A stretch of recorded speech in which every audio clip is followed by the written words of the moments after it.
Samia Suluhu bila utu wala ubinadamu atuma wahuni kwenda kupora mali ya Humphrey Polepole. Ujambo na karibu kwa taarifa zetu za Kenyascope, na kumbuka kusubscribe. Tukio la kuvunja nyumba na kuiba mali ya familia ya Humphrey Polepole lilijitokeza kama kengele kali inaovunja ukimya wa taifa iliyochoka hofu. Katika wakati ambao familia ilikuwa katika majonzi, uvamizi wa mali uligeuka kuwa pigo la pili kali na lisilo la huruma. Kilichotikisa zaidi ni wizi wenyewe, ama si wizi wenyewe bali ni mazingira yaliyouzunguka. Kutojulikana kwa wahusika, kutokuwepo kwa ulinzi unaoaminika na mwanya mpana wa uzembe ulioacha maswali mazito juu ya usalama wa raia katika nyakati nyeti. Hapa huzuni haukuheshimiwa, ilitumiwa kama fursa. Wengi wa wachambuzi wa masuala ya siasa wanasema kuwa huenda Rais Samia Suluhu alituma wahuni waweze kupora mali hiyo, pengine waweze kupata zile evidence ya yale yote aliyokuwa anazungumza Humphrey Polepole. Taarifa zilizosambaa zilionyesha dalili ya mabadiliko yasiyo ya kawaida ndani ya nyumba, kupotea kwa mali muhimu na mazingira yaliyodokeza kuingiliwa kwa maksudi. Hakukuwa na dalili ya uporaji wa bahati mbaya. Kilichoonekana ni mkusanyiko wa vitendo vilivyopangwa au vilivyonufaika na udhaifu wa hali ya kifamilia. Ndani ya masaa, mitandao ya kijamii iliwaka mijadala, si kwa sababu ya thamani ya mali pekee, bali kwa sababu tukio hili liligusa hisia ya haki na utu iliyodhoofika kwa muda mrefu. Na vile wizi ambao ulifanywa haukufanywa kama wizi wa kawaida. Ulikuwa wizi ambao inaonekana kuwa kulikuwa na mpango halisi uliofanywa ili waweze kuangalia ikiwa watapata baadhi ya stakabadhi ambazo Humphrey Polepole alishinda kusema kwamba yeye yuko na evidence. Na katika jamii inayojivunia mshikamano, kuvamia mali ya familia inayolia ni alama ya kuporomoka kwa maadili. Lakini tukio hili haliwezi kusomwa kama kosa la mtu binafsi tu, linaakisi mifumo iliyolegea. Ulinzi wa mali hasa wakati wa misiba unategemea mtandao wa kijamii, uangalizi wa mamlaka za mitaa na uwepo wa vyombo vya dola vinavyoaminika. Na pale ambapo vyote vinapwaya kwa wakati mmoja, uwizi hauhitaji ujasiri, unahitaji tu fursa. Kisa hiki kimechochea mjadala mpana juu ya usalama wa raia katika mazingira ya sasa ya Tanzania, na miaka karibuni imejaa ripoti za kuongezeka kwa uhalifu wa kimazingira, kupungua kwa doria zenye tija na kuhamishwa kwa vipaumbele vya viongozi vya usalama kutoka ulinzi wa raia kwenda udhibiti wa sauti za kisiasa. Matokeo yake ni hisia za kutekelezwa ambapo raia wanajifunza kujilinda wenyewe au kuamini bahati. Historia ya sera za usalama wa ndani inaonyesha mabadiliko ya polepole lakini yenye athari kubwa. Katika awamu zilizopita, ulinzi wa jamii ulihusishwa na uwajibikaji wa viongozi wa mitaa na ushirikiano wa karibu na polisi. Kadri miaka ilivyosonga, mifumo hiyo ilififia, ikachukua nafasi ya mikakati ya juu chini inayotumia nguvu badala ya uaminifu. Na katika mpangilio huo, nyumba ya mtu binafsi inakuwa ndogo sana kupewa kipaumbele, hasa inapokosa ulinzi wa kisiasa au kelele ya umma. Kipengele kinachoumiza zaidi katika tukio la Polepole ni wakati wake. Maombolezo yanapohitaji heshima yalikumbana na tamaa, na hili linatoa picha ya jamii inayohangaika kati ya kuishi na kuishi kwa gharama ya wengine. Katika mazingira ya shinikizo la kiuchumi ambapo gharama za maisha zimepanda na ajira zimekuwa haba, uhalifu wa fursa huota mizizi haraka.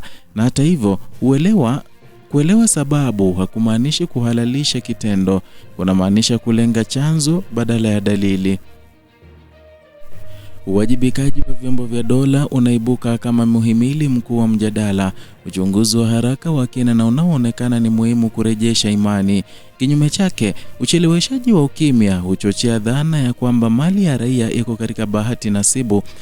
Katika kesi hii, wito wa uchunguzi haupaswi kuwa maneno ya kutuliza, unapaswa kuzaa matokeo yanayoweza kuthibitishwa, kuanzia kubaini mianya ya kiusalama hadi kuwafikisha wahusika mbele ya sheria. mitandao ya kijamii imekuwa jukwaa la haki badala ama pale ambapo mifumo rasmi inachelewa. Mjadala ulioibuka uliakisi hasira iliyojikusanya kwa muda mrefu kuhusu usalama wa mali na utu wa raia. Hata hivyo, mitandao haiwezi kuchukua nafasi ya dola. Inaweza kuhamasisha, kufuatilia na kukumbusha, lakini haiwezi kukamata wala kuhukumu. Hilo ni jukumu la mamlaka, na kushindwa kulitekeleza kunachimba pengo kati ya raia na serikali. Tukio hili pia linafungua mjadala kuhusu ulinzi wa mali wakati wa msiba kama sera ya umma. Na katika jamii nyingi, nyakati za maombolezo hupewa uangalizi maalum, ikiwa ni pamoja na ulinzi wa mali na heshima ya familia. Kutokuwapo kwa taratibu zilizo wazi kunawacha waombolezaji katika hatari mara mbili, na kihisia na kimali.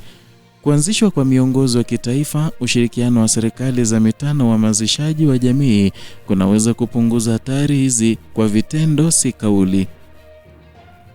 Kwa upana zaidi, kisa hiki kinaunganishwa na mwelekeo wa uongozi na vipaumbele vya dola. Taifa linapochagua kutumia rasilimali nyingi kudhibiti maoni kuliko kulinda mali, matokeo huonekana katika matukio madogo yanayobeba ujumbe mkubwa. Uwizi katika huzuni unakuwa ishara ya dola inayokosa mizani sahihi kati ya mamlaka na huduma. Na hapo ukosoaji hauhitaji kelele, unahitaji ukweli unaoonekana katika maisha ya kila siku. Athari za kisa hiki kwa familia haziwezi kupimwa kwa thamani ya mali iliyoibiwa. Ni jeraha la imani, heshima na usalama. Kwa jamii ni onyo kwamba hakuna aliye salama wakati mifumo inaporomoka. Kwa mamlaka ni mtihani wa haraka wa uhalali wa kauli zao kuhusu usalama wa raia. Kila hatua inayochukuliwa au isiyochukuliwa itaongeza au kupunguza ufa uliopo. Kihistoria, Tanzania imejenga simulizi la mshikamano na utu. Simulizi hilo linapovunjwa na vitendo vidogo lakini vyenye uzito, marekebisho yanahitaji zaidi ya lawama za kijamii. Yanahitaji mabadiliko ya utendaji, uwazi wa uchunguzi na kurejesha ulinzi wa msingi kwa raia wote bila ubaguzi. Bila hayo, matukio kama haya yataendelea kuwa kawaida, yakipoteza uwezo wa kushtua na hatimaye yakikubaliwa kimya kimya. Mwisho wa simulizi hili hauko katika faraja ya maneno, bali katika wajibu wa vitendo.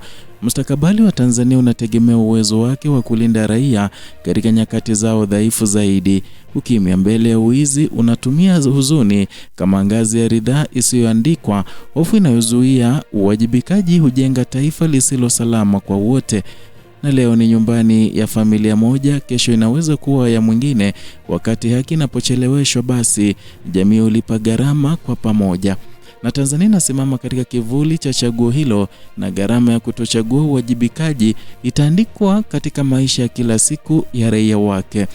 Ila wengi sasa macho yao iko kwa Samia Suluhu, wengi wakikisia kwamba huenda yeye ndiye alituma vikaragosi na wahuni kwenda kuransak mali yake Humphrey Polepole ili pengine kupata ushahidi wowote wa yale ambayo alikuwa akiyasema. Kwa hivyo wakastage ule wizi na ule uporaji ili onekane kama kulikuwa na wezi ambao waliingilia nyumba hiyo ya Polepole na kuiba mali.